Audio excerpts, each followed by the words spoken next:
Wine. When it comes to food, it seems you also have to know a lot about wine, or at least you should. And I'll be completely honest, I don't really know that much about wine, and I want to. I really want to. But today we're gonna be learning about wine in a big way. Because I've set out to get, well, pretty much the largest bottle of wine you can possibly find. Now, when it comes to wines, there's a ranking order for sizes. The lowest one is called a demi, or essentially a half bottle. Then you have your standard, it's about 750 milliliters of wine. You know, the usual old bottle of wine. Then we get up to Magnum and Double Magnum, which those get a little bit bigger, of course. Now, when we get to these ones past that, I don't know if I'm gonna be pronouncing them correctly, but then you've got Jeroboam, Rehoboam, Imperial, Salmanzar, Balthazar, Nebuchadnezzar, and Solomon, or Melchior, what we have today. And again, I hope I'm pronouncing this correctly, but I did some digging and it was kind of hard to figure it out. Anyway, the point is, I've spent hours and hours searching for the biggest bottle of wine in all of Massachusetts, and I think I found it, so let's go grab it. I'm gonna be honest, I'm quite tired this morning because usually we don't start this early, but we are headed before the shop opens to grab this big,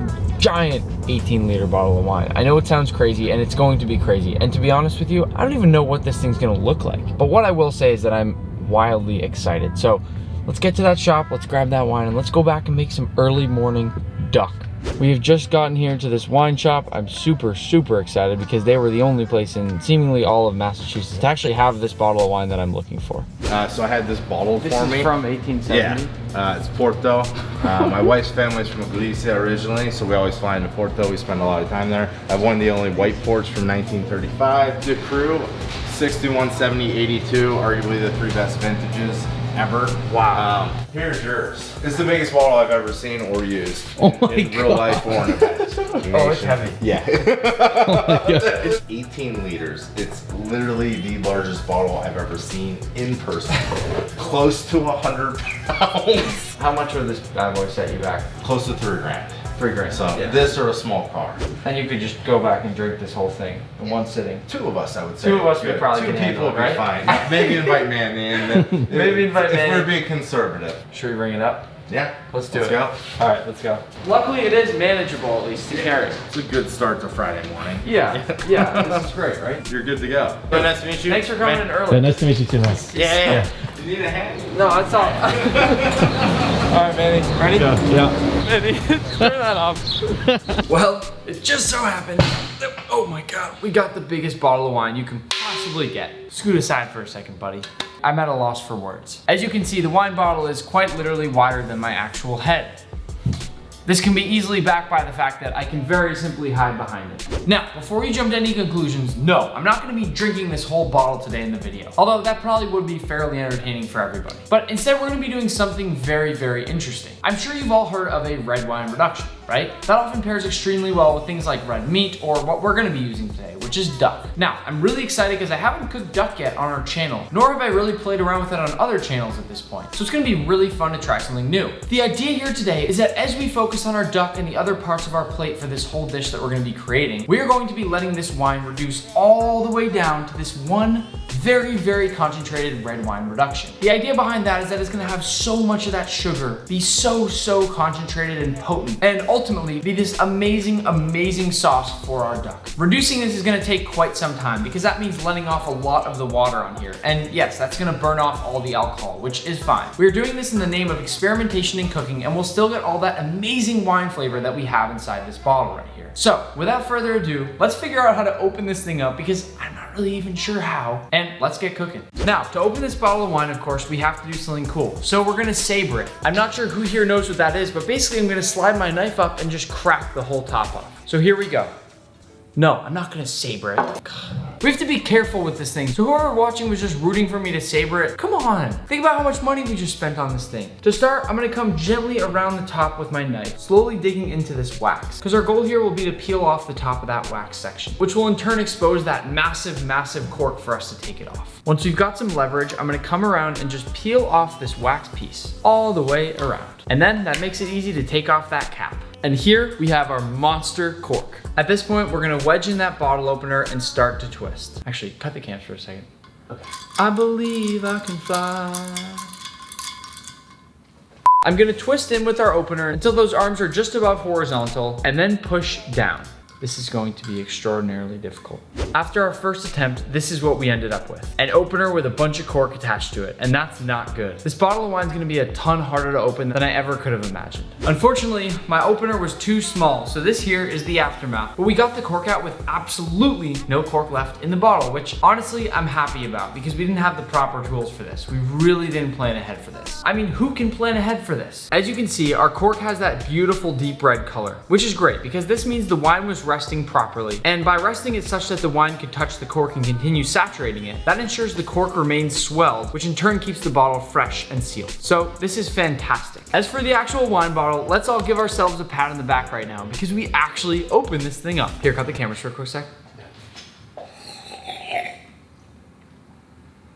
Now at this point in time, we actually need to start pouring this into our big, giant, beautiful glass pot so that we can reduce it. And just look at that sweet, sweet nectar pouring out like that. Fortunately for me, the more I pour, the lighter this thing gets. So I feel like it's probably closer to the 85-pound range now instead of 100. And as I top off the second pot here, we've actually taken a massive, massive dent out of this bottle. I think we only have to fill about 3 of these pots for all of it. Oh, look at this steady stream at the end here. Oh, look at this steady stream at the end here. You gotta love a good steady stream. I'm not sure if you can tell, but that leaves us only with wine about up to here. The rest of the bottle at this point is fully see-through. To be honest, looking at this bottle, I thought there was a lot more wine than this, but again, I have no complaints. This is gonna make a really, really good red wine reduction. At this point, I'm cooking this over the highest heat possible, and I'm gonna put the other pot behind me as well as the rest of the wine in here, and we're gonna reduce it all down into a tiny amount. So while we wait for all these to finish, which will probably take about 5 to 6 hours, we're gonna finish the rest of our dish. Now, first things first, we're gonna make what's called a pomme puree, which is pretty much just a fancy way of saying mashed potatoes. But instead, they're usually just really, really smooth and have been put through something like a chinois to make them perfectly silky. To start, I'm gonna peel my russet potatoes because normally when I make regular mashed potatoes, I leave on that skin. But for a fancy high-end pomme puree like this, we don't want any of those darker spots or any impurities at all. Most people don't know that you can go both ways like this with a peeler. And to be honest, it makes your work a heck of a lot faster. So next time you're peeling, try it out. When you're peeling potatoes, you wanna go as quickly as possible because they are gonna start to oxidize. But a way to get around that is to put them in a bowl of cool water, which basically doesn't let them oxidize, at least not as quickly. Also, we're gonna rinse off a little bit of that starch first. At this point, we're gonna slice some cubes of our potato, making fairly small cubes so that they cook quickly.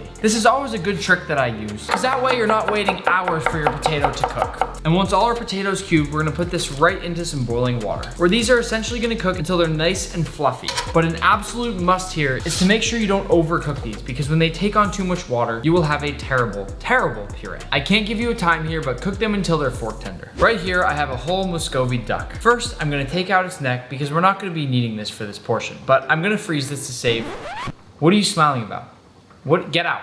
Get out. But I am going to freeze this and save it for a stock down the road. What are you all looking at? You haven't seen a duck's neck before? At this point, I'm gonna carve my knife in and gently take off both of those breasts. And as you can see, we get that really clean cut to take this out. We wanna get as close to the bones as we can possibly get here, just in order to get a really nice breast. Once the first breast is complete, which really looks quite nice, we'll flip the bird around and take off the other breast. And at this point, we have 2 beautiful duck breasts, both of which are really well cleaned and are ready to cook. For now, I'm gonna set these aside and let them come up to room temperature. At this point, our potatoes are fork tender, so I'm gonna add them to our bowl here after straining out as much water as I can. And then we're gonna lay a kitchen towel over the top to let them steam. This gets them nice and fluffy. At this point in time, we need to score the duck breast because this will get maximum crisping when we cook it. So without going all the way through, I'm simply gonna come across the whole thing with my knife with the goal of making a checkerboard pattern on top of this duck skin. As you can see, we don't go quite all the way through, but we pretty much go as deep as possible without doing that. And at this point, once we're done scoring both pieces, we're gonna hit it with some nice salt, because this salt will draw out some moisture, which in turn will give us an even crispier skin. Keep in mind that with something like duck or chicken, the skin is what protects the rest of that meat from getting overcooked. So it really is important that you leave plenty of skin on here. But at this point, we're ready to go. This pan here is not dirty, it's carbon steel, which means we can get it really, really hot. But the first thing we're gonna do here is use a few extra bits of that skin to really just lube up the bottom of this pan. Don't look at me like that. Once we grease the bottom of the pan, we can remove that duck fat, and I've actually turned the heat down at this point because with duck, many people say you want to start with a cold pan. This way you slowly render off that fat, as opposed to hitting it really quickly with a steak, which you want to get immediately crispy. Duck fat is thick, and it takes time to render off all that fat. Once we're all set, we're gonna lay both pieces of duck face down with our meat. I've started with about a medium hot pan here. At this point, we'll be very patient. I'm gonna leave it over low heat and render off as much of that fat as possible to get an extremely extremely crispy skin. At this point, we've been really patient with our duck, and patience has given us this. At this point, we're gonna flip both pieces of duck over, revealing those beautifully crispy skins, at which point we'll toss in a whole knob of butter, spinning this around just a second so it rapidly melts. And at this point, we'll add in a bunch of thyme, some dried orange peel, a bunch of whole peppercorns, and a few bits of lemon zest. We'll quickly butter baste both of our ducks, really getting in all those flavors that we've just added in, and making sure they get it coated with a little bit of that crispy orange peel. And again, all of those other flavors. At this point, we can lay our duck down on the board, because now it's time for that beautiful, beautiful meat to rest for a while. But make sure you don't forget to put all those aromatics directly on top so that they continue to seep onto the meat. See you guys in a little bit. Now, it's time to make our pomme puree. So into my potato ricer, I'll add a bunch of our potatoes, which by the way, are steaming hot and will burn your hands, so I would suggest using a spoon if you can. And then into the bowl we go with our ricer. I've said it before and I'll say it again. If you like potatoes, and you make a lot of mashed potatoes in particular, get a ricer. It will change your life. And once we've riced all of those potatoes, we'll add in a few knobs of butter, which should melt because of how hot these potatoes are. A little bit of heavy cream to reach the consistency that you'd like, and last but not least, a nice pinch of salt. And now we fold it all together until it's the smoothest potatoes you've ever seen. But we're not done just yet. Stir for just a few moments to make sure all that butter's melted, and make sure you don't forget to give it a little taste to make sure that it's seasoned properly. Man, that's a color. What did you say? Get out. At this point, we'll put our potatoes into what's called a chinois, which is a fancy word for a very fine strainer. And then we'll stir until we push it all the way through. This part right here is gonna take a while, but as you can see, already that silky smooth potato is coming through. And finally, our pomme puree is in a squeeze bottle and ready to go. Okay, I know at this point it seems crazy to see these where they are now. But what you're looking at is this red wine that's been reduced for several hours. As you can see, it coats the edge of the pot much more than before. And at this point, I'm gonna move this into the middle and combine all of our wine together. You see how syrupy this is? That's how thick the entire bottle of wine has become. Now, to finish off this reduction, I do want to add in a few light but relevant flavors. So we're first gonna add just a little bit of this duck stock that I have, a few little hunks of shallot, and last but not least, a good old knob of butter. And at this point, we'll whisk it all up. Now that, right there, is a red wine reduction if I have ever seen one. From a 100-pound bottle of wine, we've ended with one beautiful sauce. No more than a half a cup's worth. Let's all appreciate for just a moment that we got from this entire bottle, which, as I hope you can now tell, is completely empty, to this extremely powerful, delicious, grape-filled red wine reduction. Now, first things first, it's time to cut open this gorgeous piece of duck. To do so, I'm just gonna cut from the end first, going all the way down to the middle until I've carved all this duck, which can be laid out in a beautiful way across our plate. It's definitely gonna get more rare as you reach the middle, but to be completely honest, the end pieces are usually actually my favorite, because they've got that really crispy skin, but are also still so juicy. Whereas if you pick up a middle piece, you're gonna have more of that pinker, more reddish colored duck. A lot of people are gonna tell you to cook duck just ever so slightly so that it's extremely, extremely pink and red, but frankly, I don't like it that rare. To build our plate, we're gonna start by layering out some of that duck, but we wanna leave space for some other stuff, because I'd argue that the red wine reduction is our star of this dish. Next, I'm gonna hit the plate with some of that red wine reduction going right up next to the duck. Then of course, we'll come in with a few nice dots of our potato puree, which we've worked ever so hard to achieve, and each one of those dots is gonna have so much creamy flavor. But I'll also tuck a few dots underneath our duck to give a little bit more of that potato, because we don't wanna totally screw people over with this plate. And last but not least, I'm gonna take just a little bit of parsley here because we want to liven up the plate a little bit with some green color. Otherwise, it just sort of looks sad. And that right there is a magnificent duck dish with a red wine reduction I know will be so complex that I can't even begin to imagine how it's going to taste. Let's eat. I am extraordinarily proud of this dish. I haven't gotten to really play around with food in this way in quite some time, and every dish tells a story. It's fun to make food like this. Now, I first want to say I hope you've enjoyed this video, and if you did, please don't forget to toss a like, because that really helps us more than you could ever know. We film every single day of every single week, even sometimes weekends, and that's all that we ever ask of you. Now, let's dive into this duck, because I am very excited. Look at my little pinky there. I look like the Queen of England. I'm gonna start by taking one of my pieces of duck and just dip it right through this reduction. Just look at that sauce dripping down onto the plate. Next, I just have to dip it in that potato puree. And let's just put a little bit of more for good measure. Now, down the hatch we go. Wow. You can take a piece right now and I won't fire you. Go ahead. Okay. You're fired. I was just kidding. No, go ahead. Go ahead. The sauce? Yeah. This, one of the top things we've made yet. Many of you would probably look at that bottle of wine and say, oh my gosh, what a waste. But let me just tell you right now, this is genuinely one of the best duck dishes I have ever had in my entire life. I mean, just think about how much time and energy has gone into this dish.